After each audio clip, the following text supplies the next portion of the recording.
Hello po, good morning. Hiwa na naman tayo ng prutas para sa almusal ng alaga ko for today. Ito, meron dalawang klaseng prutas. Ito yung isa, honeydew.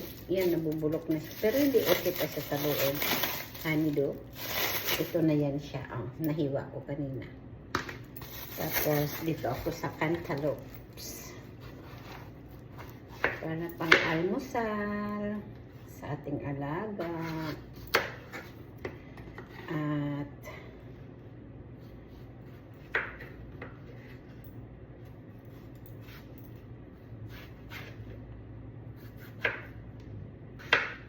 isa, tikim.